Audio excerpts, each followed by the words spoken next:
Welcome back to DLS news. आइए दोस्तों बात करते हैं आज 13 जनवरी 2021 दिन बुधवार और जानते हैं देश भर की तमाम बड़ी खबरों को। आज के मुख्य समाचार और हेडलाइंस न्यूज के अपडेट में बहुत सारी इंपोर्टेंट खबरें दोस्तों। सुप्रीम कोर्ट की तरफ से कृषि कानूनों पर रोक लगा दी गई है किसान आंदोलन के मद्देनजर। और इतना ही नहीं, किसान आंदोलन पर किसानों के लिए सुप्रीम कोर्ट ने कुछ और बड़े फैसले भी लिए हैं। क्या मैं आपको बताऊंगा। साथ ही भारतीय रेलवे की तरफ से भी ट्रेन में सफर करने वाले लोगों के लिए एक बड़ा अपडेट आ रहा। इसके अलावा दोस्तों रोडवेज कर्मचारियों के हड़ताल को लेकर भी एक बड़ी खबर है। और सबसे बड़ी big breaking news update, bird flu को लेकर सरकार ने कुछ बड़े फैसले लिए हैं। कोरोना वायरस की महामारी के बाद अब जो बर्ड फ्लू बीमारी देखने को मिल रही है ना, उस पर भी बड़ी खबर आ रही है। तो एक एक करके आज के सभी अपडेट्स को जानेंगे इस वीडियो में। बिल्कुल ध्यान से बने रहेगा मेरे साथ और एकदम पूरा लास्ट तक देखते रहिएगा। सीधे बात करें पहले अपडेट की, तो सबसे पहले आपको पता होगा आज दोस्तों भारतीय संस्कृति का एक त्योहार पर्व है लोहड़ी, जिसे कहा जाता है, जो कि मकर संक्रांति के ठीक एक दिन पहले मनाया जाता है, राइट। और ऐसे में आप सभी भाइयों बहनों दोस्तों मित्रों को लोहड़ी पर्व की हार्दिक शुभकामनाएं, जो कि नई फसल और बसंत ऋतु के आगमन का एक प्रतीक पर्व है। लोहड़ी और मकर संक्रांति की आप सभी को ढेर सारी शुभकामनाएं दिल से। अच्छा, ये लोहड़ी का पर्व जो है ना, इस पर दोस्तों अग्निदेव वगैरह की पूजा की जाती है, श्री कृष्ण की भी पूजा की जाती है लोहड़ी के दिन। और खास करके महिलाओं में और अलग अलग संस्कृति के हिसाब से अलग अलग राज्यों में इस त्योहार को बड़ी ही धूमधाम से मनाया जाता है। तो आप सभी को लोहड़ी पर्व और मकर संक्रांति के एडवांस में शुभकामनाएं। चलिए अब शुरुआत करते हैं देश की बड़ी खबरों से, जहां अपडेट देखिए। भारतीय रिजर्व बैंक ने और एक बैंक का लाइसेंस रद्द कर दिया, जिससे कई खाताधारकों के पैसे भी अटक गए। कहीं आपके भी इसमें पैसे तो जमा नहीं, आपको जरूर जान लेना चाहिए। दरअसल दोस्तों रिजर्व बैंक ऑफ इंडिया जो है ना, उसने महाराष्ट्र के उस्मानाबाद में स्थित वसंत दादा नगरी सहकारी बैंक का लाइसेंस रद्द कर दिया। RBI का कहना है कि बैंक अपनी मौजूदा वित्तीय स्थिति के हिसाब से अभी के जमाकर्ताओं का पूरा पैसा वापस नहीं कर पाएगा और इसी कारण उसका लाइसेंस भी रद्द कर दिया गया। केंद्रीय बैंक का कहना है कि सहकारी बैंक का लाइसेंस रद्द करने और लिक्विडेशन की प्रक्रिया शुरू होने के साथ ही वसंत दादा नगरी सहकारी बैंक के जमाकर्ताओं का पैसा लौटाने की प्रक्रिया भी शुरू कर दी जाएगी। और कुल मिलाकर के कहने का मतलब आपको पता होगा, हाल ही में जो न्यू बैंकिंग रूल्स आए थे उसके अकॉर्डिंग 5 लाख रुपए तक के जो आप वो सेफली निकाल पाओगे। और उसके बाद देखना पड़ेगा कि बैंक के पास कितनी पूंजी है, उसके हिसाब से आपका बजट आपको वापस मिल पाएगा। समझ रहे हो ना। तो देखते हैं RBI की तरफ से इस बैंक को लेकर और क्या अपडेट आता मैं आपको बता दूंगा। अगली खबर देखिए, भारतीय रेलवे को लेकर अच्छी खबर है। रेलवे ने यात्रियों को खुशखबरी दी है।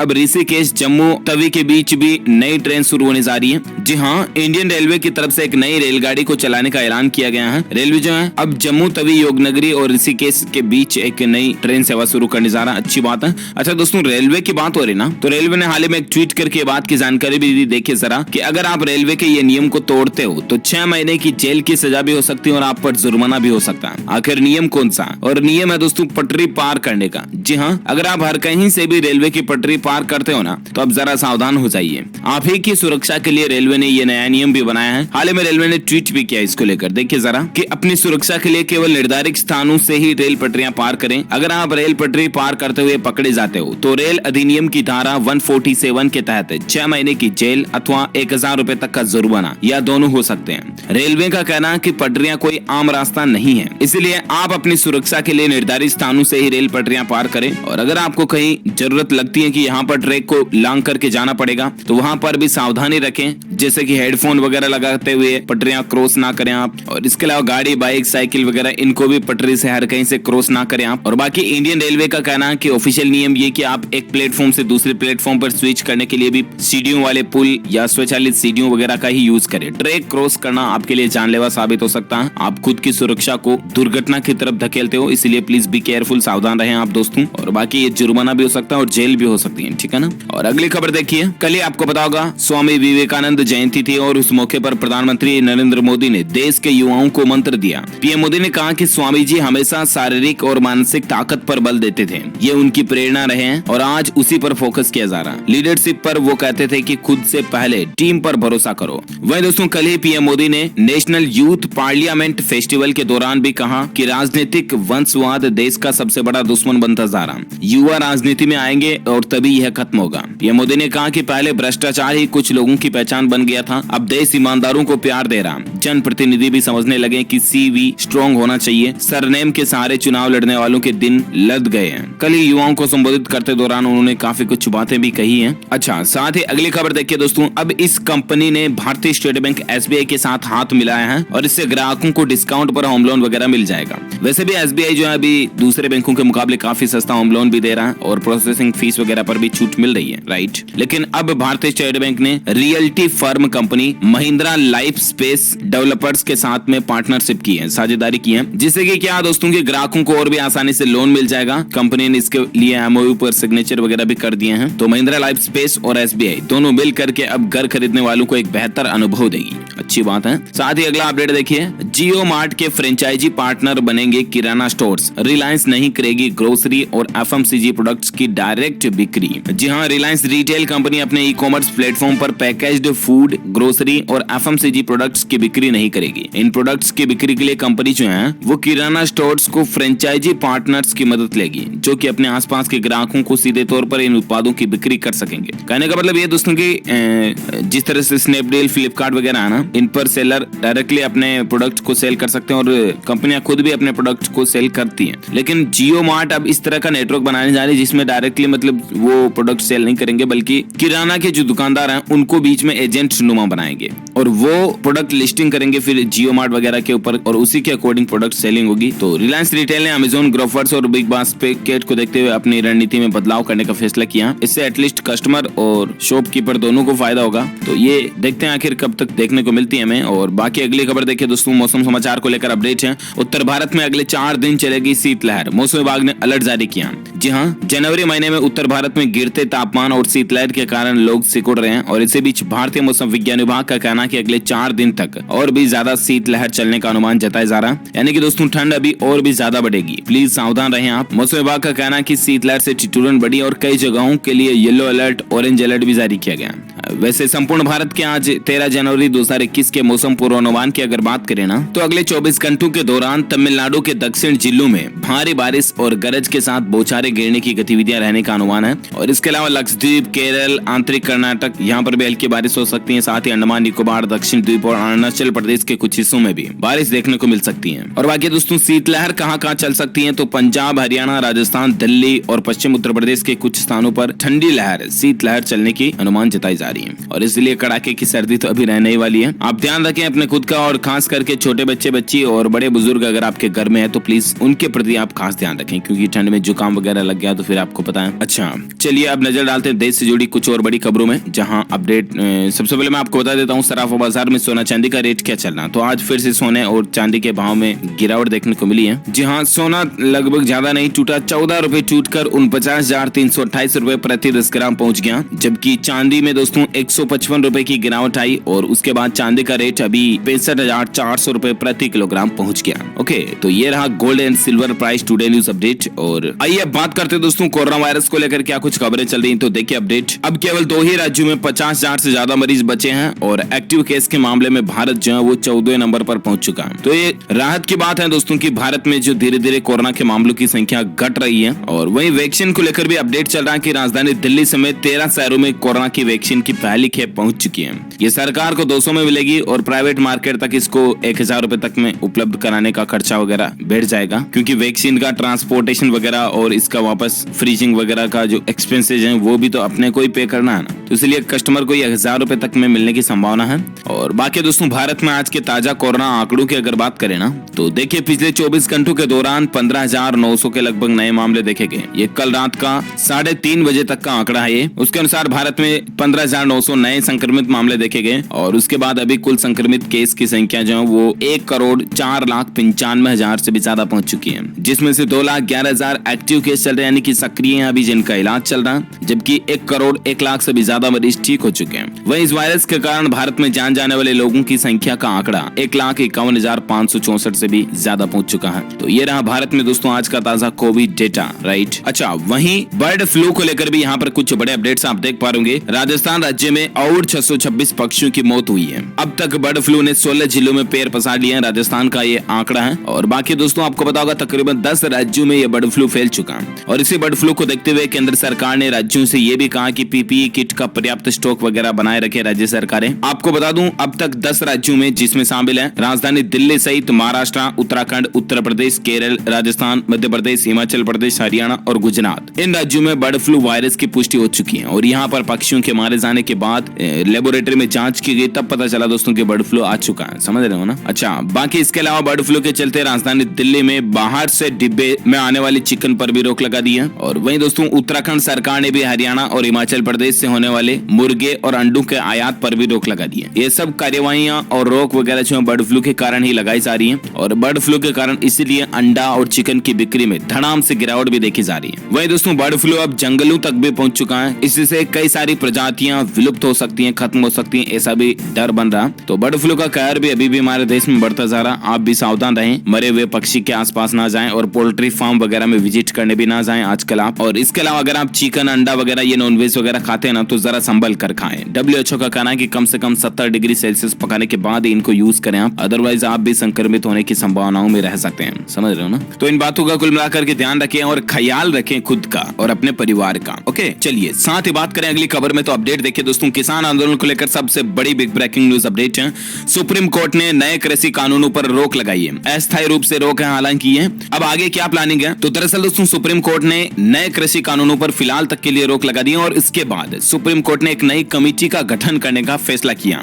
और ये कमेटी क्या करेगी कि किसानों की सुनवाई करेगी और उस सुनवाई बातचीत को सुप्रीम कोर्ट तक पहुंचाएगी कि आखिर क्या कुछ मसला चल रहा है। समझ रहे हो ना? कहने का मतलब ये कि सुप्रीम कोर्ट ने कहा कि इस कमेटी में 4 लोग शामिल होंगे। 4 लोग कौन कौन से हैं जो भी आप देख सकते हैं, ये है वो 4 चेहरे जो सुप्रीम कोर्ट के आदेश के बाद किसान आंदोलन की कमेटी में शामिल होंगे। एक तो दोस्तों भारतीय किसान यूनियन के जितेंद्र सिंह मान और डॉक्टर प्रमोद कुमार जोशी, कृषि विशेषज्ञ अशोक गुलाटी और अनिल सेतकारी को इसमें शामिल किया गया। अब देखते हैं। फिलहाल तो दोस्तों सुप्रीम कोर्ट ने कृषि कानूनों पर रोक लगा ही दी है, लेकिन अभी भी किसान भाई लोग मानने के लिए तैयार नहीं है। हालांकि अगले आदेश तक रोक लगाई है और जो कमेटी बनाई है 10 दिन में इसकी पहली बैठक भी होगी और 2 महीने के अंदर अंदर सिफारिश भी भेजेगी है। लेकिन फिर भी किसान भाई लोग ये मानने के लिए तैयार नहीं है। सुप्रीम कोर्ट के कमेटी बनाने के आदेश को भी किसानों ने खारिज कर दिया और उनका कहना है कि अभी भी आंदोलन चलता रहेगा। कुल मिलाकर के वो दोस्तों अड़ी गए कि कृषि कानून बिल्कुल खत्म होंगे तभी आंदोलन भी खत्म होगा, अदरवाइज आंदोलन चलता रहेगा। सुप्रीम कोर्ट के फैसले वगैरह को मानने के लिए भी किसान भाई लोग तैयार नहीं है। और वहीं दोस्तों एससी के फैसले के बाद कैप्टन ने भी 14 जनवरी को एक कैबिनेट की मीटिंग बुलाई है। कैप्टन कौन है? जो पंजाब के मुख्यमंत्री कैप्टन अमरिंदर सिंह की बात करें हम, इन्होंने भी केंद्र के 3 कृषि कानूनों को लागू करने पर सुप्रीम कोर्ट के द्वारा लगाई गई रोक के बाद जो हालात पैदा हुए उन पर विचार विमर्श करने के लिए 14 जनवरी को एक बैठक बुलाई है, यानी मकर संक्रांति के दिन ये बैठक होगी। और देखते हैं इस बैठक में भी क्या निर्णय लिया जाता है। जो कुछ भी अपडेट आएगा मैं आपको बता दूंगा। और बाकी किसान आंदोलन को लेकर ये सिलसिला मसला चल रहा है और देखते हैं आगे और सुप्रीम कोर्ट की तरफ से क्या फैसला लिया जाता है, इस पर मैं आपको बताता रहूंगा। फिलहाल आप अगली खबर देखिए दोस्तों।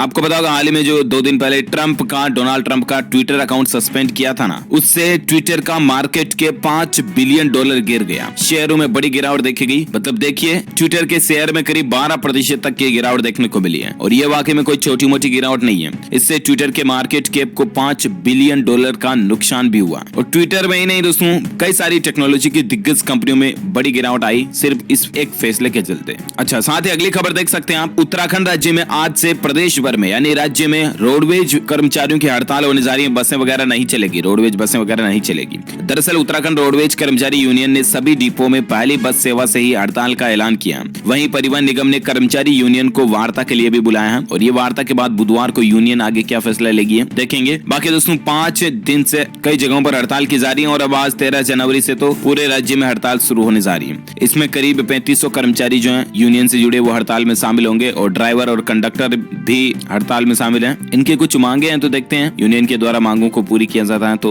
हड़ताल खुल जाएगी वापस। फिलहाल अगली खबर देखिए दोस्तों। ऑडिट जरूरी वाली फर्म के लिए नहीं बढ़ेगी ITR की डेडलाइन, डिपार्टमेंट ने ये साफ कर दिया। जी हाँ, अगर आपको ऐसा लगता है कि दोस्तों अगर आप व्यवसाय करते हैं तो आपके खाते ऐसे खाते जिनका ऑडिट जरूरी है, इसके लिए आपका ITR फाइल करने में अब आगे कोई एक्स्ट्रा समय नहीं मिलेगा, आपको ध्यान रखने का। वित्त मंत्रालय ने ऐसे फर्म के लिए इनकम टैक्स रिटर्न दाखिल करने की आखिरी तारीख को 15 फरवरी से आगे बढ़ाने की डिमांड को मानने से भी इनकार कर दिया। अच्छा, टैक्स की जब बात हो रही है तो टैक्स से जुड़ी और एक खबर देख सकते हैं कि टैक्स चोरी करने वालों की अब खैर नहीं, क्योंकि इनकम टैक्स डिपार्टमेंट के नए ई पोर्टल पर अब कोई भी शिकायत कर सकेगा। इस तरह का ऑप्शन मिल जाएगा आपको। केंद्रीय प्रत्यक्ष कर बोर्ड यानी कि CBDT ने इनकम टैक्स डिपार्टमेंट की ई फाइलिंग वेबसाइट पर एक ऑटोमेटेड ई पोर्टल लॉन्च किया। इस ई पोर्टल पर जाकर के कोई भी व्यक्ति चोरी या विदेश में अघोषित संपत्ति के साथ ही बेनामी संपत्ति से जुड़ी शिकायत ऑनलाइन भी कर सकता है। मतलब कि आपको किसी पर भी डाउट है ना कि फला आदमी के पास यार उनके पास रुपए पैसे ज्यादा ज्यादा हो सकते हैं तो वो डायरेक्टली ऐप पोर्टल के जरिए भी शिकायत कर सकते हैं, समझ रहे हो। और साथ ही अगली खबर देखिए, एलोन मस्क की टेस्ला कंपनी अब हमारे बेंगलुरु में भी शुरू करने जा रही है अपना कारोबार। कुछ डायरेक्टर्स को इसकी जिम्मेदारी भी मिल चुकी है। अच्छी बात यह दोस्तों कि भारत में अपना कारोबार शुरू होगा तो एटलीस्ट इंडिया की इकोनॉमी बूस्ट होगी, भारत के लोगों को रोजगार भी मिलेगा, तो दैट्स गुड। अच्छा, साथ ही अगला अपडेट देखिए, अमेजॉन और स्नोमैन कंपनी के बीच भी एक साझेदारी हुई है और दिल्ली, मुंबई और कोयम्बटूर में प्लांट लगाने की योजना बन रही है। ये भी राहत की बात है। जिस तरह से दोस्तों टेस्ला कंपनी भारत में कारोबार फैला रही है ना, उसी तरह से अब अमेजॉन और ये कंपनियां भी अपना बिजनेस बढ़ाने की तैयारी में है, तो अच्छी बात है। एटलीस्ट इससे भी इंडिया के लोगों को रोजगार मिलेगा। और साथ ही अगली खबर देखिए, बिहार के कैबिनेट मीटिंग में कुछ बड़े फैसले लिए गए हैं। एक तो फिर दौड़ेंगे बिहार में डीजल वाले ऑटो, और दीदी की रसोई फिर से मरीजों को खाना खिलाएगी। राजस्व विभाग में 3883 पदों की मंजूरी भी मिल चुकी है। कल ही दोस्तों बिहार के मुख्यमंत्री नीतीश कुमार की अध्यक्षता में एक कैबिनेट की मीटिंग हुई और उसमें 14 एजेंडों पर मुहर लगी है। 14 ऐसे फैसले लिए गए हैं जिनमें कुछ खास फैसले, अहम फैसले जो रहे, एक तो बिहार कैबिनेट की मीटिंग में बड़ा फैसला लेते हुए राजस्व और भूमि सुधार विभाग के अंतर्गत 3883 पदों की स्वीकृति दी गई। यानी कि इन सारे पदों पर भर्ती के बाद भूमि व राजस्व विभाग के कामकाज में भारी रफ्तार आने की संभावना है और इससे स्टूडेंट्स को सरकारी नौकरियां वगैरह भी मिल पाएगी। और इसके अलावा दोस्तों अस्पताल में भर्ती रोगियों को खाना खिलाने के लिए बिहार कैबिनेट ने एक बड़ा फैसला लेते हुए इसकी जिम्मेदारी जीविका को दे दी है। अब जिला अस्पताल हो या अनुमंडल अस्पताल, सभी में भर्ती मरीजों को खाना बनाकर खिलाया जाएगा। इसे दीदी की रसोई भी नाम दिया गया है। जीविका दीदियों को एक महत्वपूर्ण जिम्मेदारी देते हुए जल जीवन हरियाली कार्यक्रम से जोड़ा गया है। तो ये कुछ बड़े फैसले बिहार सरकार की तरफ से लिए गए जिनका सीधा फायदा बिहार के हर एक नागरिक को मिलेगा, डायरेक्टली या चाहे इनडायरेक्टली। अच्छी बात है। और बिहार के अलावा दोस्तों कल ही मध्य प्रदेश में भी पहली बार 9 महीनों के बाद एक्चुअल बैठक हुई। इतने दिन बैठकें कैसे होती थी? डिजिटली या वर्चुअल बैठकें होती थी, वीडियो कॉन्फ्रेंसिंग वगैरह के जरिए, राइट, क्योंकि कोरोना काल का मसला चल रहा था। और अब मध्य प्रदेश में देखिए 9 महीनों के बाद मतलब रियली फिजिकली बैठक हुई और इसमें भी कुछ अहम निर्णय लिए गए, जैसे कि देखिए सूदखोरों से मुक्ति का विधेयक और वगैरह वगैरह। 4,16,000 स्वास्थ्य कर्मचारियों को रजिस्टर्ड किया गया वैक्सीन रजिस्ट्रेशन के लिए।